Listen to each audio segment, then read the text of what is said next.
Kisah akan berfokus pada seorang narapidana yang sudah dinyatakan bebas tepat hari ini, di mana pria yang dipanggil dengan nama Driver, ini pun nampak terburu-buru seperti sudah tidak sabar untuk segera melakukan sesuatu.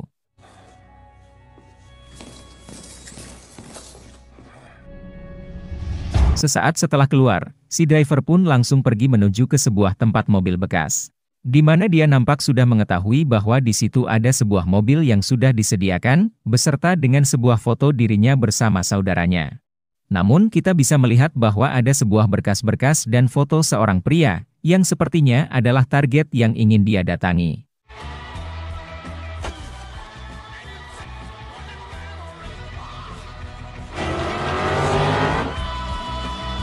Benar saja si driver pun langsung mendatangi pria itu di sebuah kantor, dan membunuhnya tanpa rasa ragu sedikit pun. Bahkan dia sama sekali tidak peduli dengan kamera CCTV yang sedang merekam aksinya tersebut.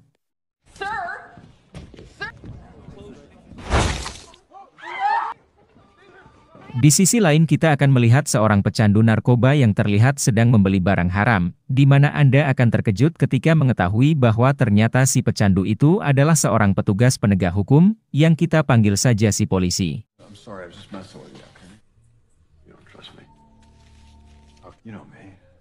Dengan gaya selengean dan udut di sembarang tempat, si polisi pun mendatangi TKP kasus pembunuhan yang dilakukan si driver tadi. Di mana si polisi wanita nampak terkejut ketika mengetahui bahwa dirinya harus bekerja sama dengan si polisi yang reputasinya dikenal sangat buruk sekali.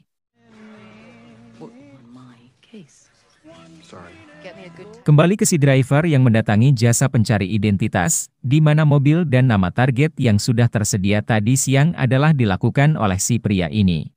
Sesuai kesepakatan si driver pun memberikan uang yang akan ditukar dengan daftar nama-nama target yang akan si driver bunuh, di mana saat si pria ingin negosiasi ulang harga si driver pun menolak melakukan hal tersebut. Si pria pun memanggil pengawalnya memiliki badan besar, namun saat melihat tato khas Samoa yang ada di tangan si driver si pengawal itu langsung lari terbirit-birit. Sehingga si pria tak punya pilihan lain selain menyerahkan daftar nama-namanya.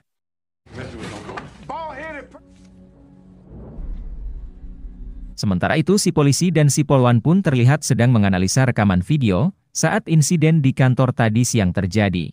Di mana si polwan yakin bahwa pembunuhan ini berlatarkan balas dendam, karena dari ekspresi si korban terlihat dia sudah mengenal si driver, dan nampak sudah tahu bahwa dia akan membunuhnya.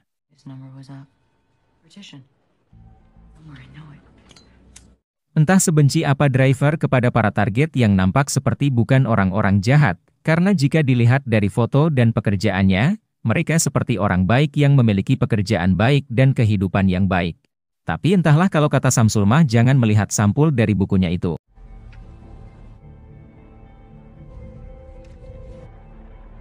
Di sisi lain di luar konflik yang sedang terjadi kita akan melihat seorang pria memiliki hobi sebagai pembunuh bayaran, di mana dia biasa melakukan pembunuhan hanya untuk uang $1 saja.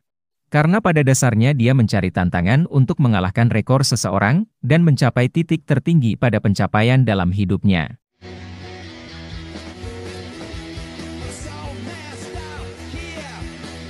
Tak lama dia pun mendapat telepon dari The Continental, atau perusahaan yang menaungi para pembunuh bayaran. Bahwasanya ada seorang klien yang ingin menyewa jasanya untuk membunuh seorang target yaitu si driver.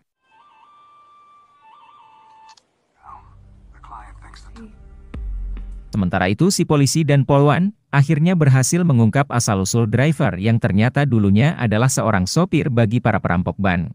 Di mana dia dan sang kakak alias saudaranya, terkenal memiliki kemampuan melarikan diri yang sangat lihai.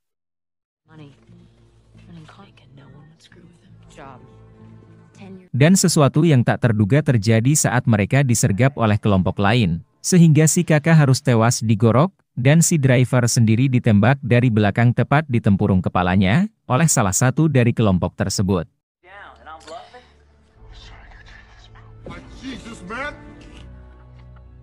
Dan sekarang semuanya menjadi masuk akal, ketika si driver sangat ingin sekali membunuh mereka semua. Karena dengan bangkitnya dia dari kematian, bukan bangkit sih, tapi lebih ke beruntung, karena pelurunya tembus pipi dan tidak mengenai bagian vital dari otaknya. Sehingga untuk para pelaku siap-siap saja, Kalian semua akan diburu dan akan menghadapi kematian cepat atau lambat. He's dead. Back of his head together.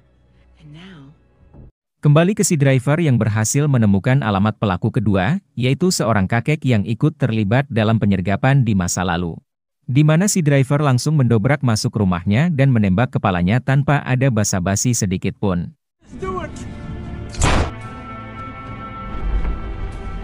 Saat akan pergi ternyata si pembunuh bayaran sudah ada di sana, di mana mereka terlibat adu tembak yang membuat si pembunuh bayaran kewalahan, sampai-sampai tangannya gemetaran. Yang mana hal itu baru sekali dia alami sepanjang karir pembunuhannya, sehingga ia semakin berambisi untuk mendapatkan si driver. Namun karena motivasinya berbeda, si driver pun berhasil lolos pada hari.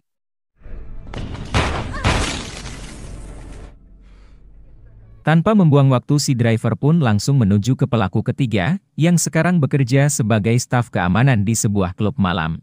Di mana saat driver menjalani pemeriksaan oleh seorang penjaga, di situ kita bisa melihat wajah dendam dan tatapan yang tak sabar untuk membunuh. Di mana si driver masih ingat betul, bahwa tangan pria itulah orang yang telah menggorok leher saudara laki-lakinya. Dengan sebuah tusukan menghancur es, si driver pun mendatanginya di toilet, kemudian menguncinya dari dalam. Di mana si driver bisa dengan mudah menikamnya beberapa kali, sampai si pelaku ketiga ngegoprak tak berdaya.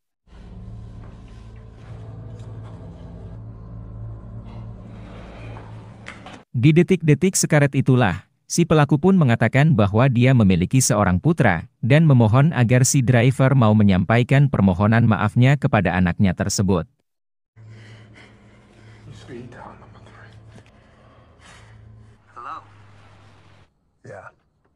Di sisi lain pembunuh bayaran terlihat sangat bahagia, karena baru saja menikah. Di mana dia mengatakan kepada istrinya, bahwa dia akan pensiun dari pekerjaan membunuhnya. Tapi karena wajah dan kemampuan si driver terus membayanginya, dan menghantui pikirannya si pembunuh bayaran pun kembali panas dan nekat melakukan pembunuhan sekali lagi, hanya untuk bisa menyaingi dan membunuh si driver tersebut.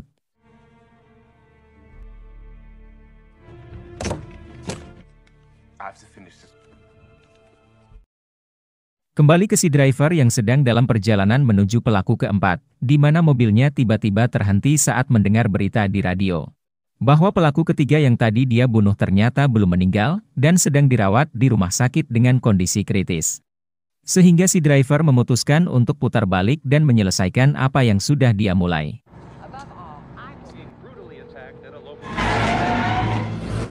Tanpa basa-basi dan manca-mencele si driver pun langsung sosolodong masuk ke dalam rumah sakit, dan menembak si pelaku ketiga tepat saat para dokter dan perawat sedang mengobati lukanya.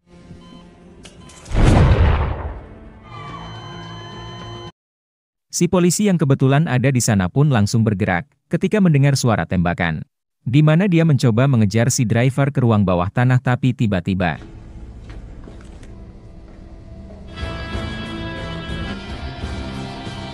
si driver pun sudah berada tepat di depan bebenguknya, di mana si polisi yang sudah pasrah pun langsung ngarumpuyuk, dan ikhlas jika dirinya harus tewas di tangan si driver ini.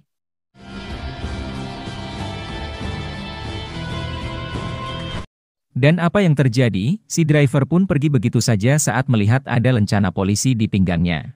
Sehingga bisa diambil kesimpulan bahwa sebrutal-brutalnya si driver, dia tetap seorang orang yang baik, atau pribadi normal yang masih memiliki aturan dan etika dalam membalas dendam. Jangan seperti The Hig Table yang tidak pandang bulu, semua diembat mau miskin atau kaya, tapi yang lebih sering orang-orang miskin semua diembat tanpa terkecuali, dan tanpa rasa kasihan sedikit pun. Saat akan pergi si driver pun langsung disambut oleh si pembunuh bayaran yang berambisi mendapatkannya. Di mana mereka terlibat kejar-kejaran yang membuat si pembunuh bayaran terpojok.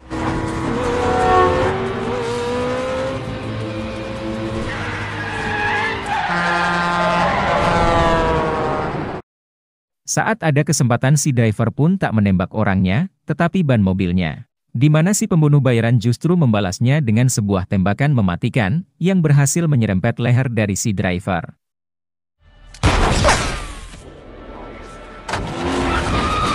Singkat cerita esok pagi pun tiba, si driver pun terlihat sedang dalam perjalanan menuju pelaku keempat, alias pelaku terakhir yang menjadi target buruannya.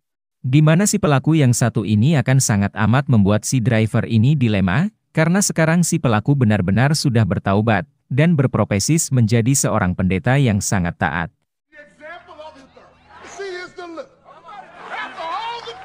Selesai khotbah, si driver pun menemui si pelaku di belakang panggung, di mana saat anak dan istrinya masuk, ia pun meminta mereka untuk pulang duluan.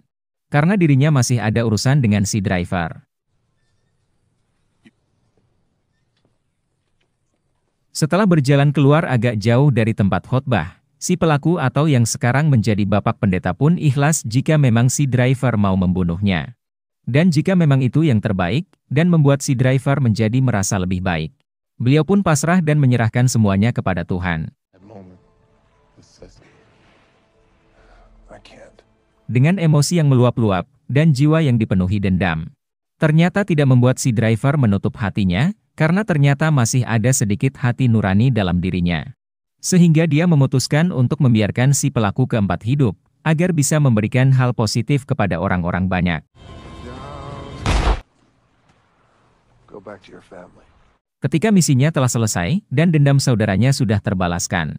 Si driver pun duduk di bangku jemaat, namun tiba-tiba muncullah si pembunuh bayaran yang langsung menodongkan pistol kepadanya, dan meminta sedikit hormat sebagai sesama pembunuh.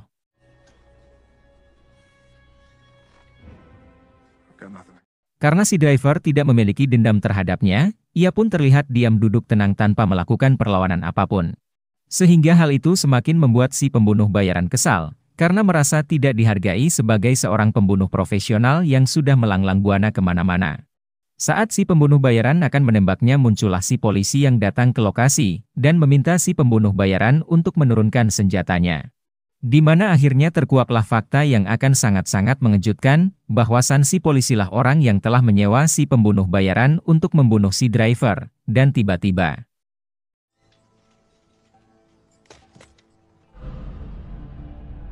si polisi pun menembak kepala si driver tepat di bekas luka tembakannya dulu, di mana kita akan diperlihatkan kilasan masa lalu, yang menunjukkan bahwa si polisilah orang yang telah menembak kepalanya. Sekaligus otak dari penggerebekan dan pembunuhan atas saudara si driver ini. Di saat bersamaan kita akan melihat si polwan yang sedang dalam perjalanan menuju ke TKP, di mana dia terkejut saat melihat berkas-berkas yang baru saja ia terima.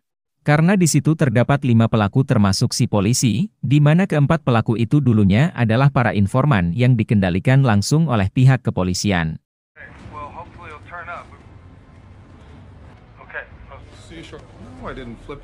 Kembali ke si polisi yang sedang teleponan romantis dengan sang istri, di mana dia mengatakan bahwa dirinya akan segera pulang, dan ingin segera melakukan olahraga berkeringat, tapi tiba-tiba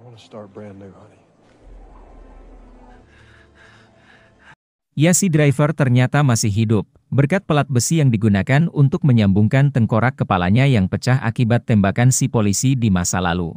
Sehingga maaf-maaf saja nih jika si polisi tidak jadi olahraga dengan istrinya, karena si driver harus membunuhnya saat itu juga.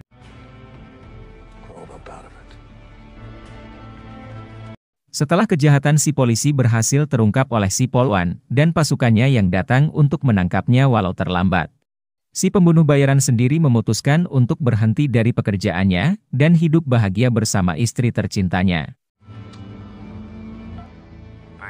Untuk si driver sendiri, ia pun memutuskan mengendarai mobil klasiknya, di mana dia bermaksud untuk pergi ke Rio de Janeiro untuk bertemu dengan Dominic Toretto.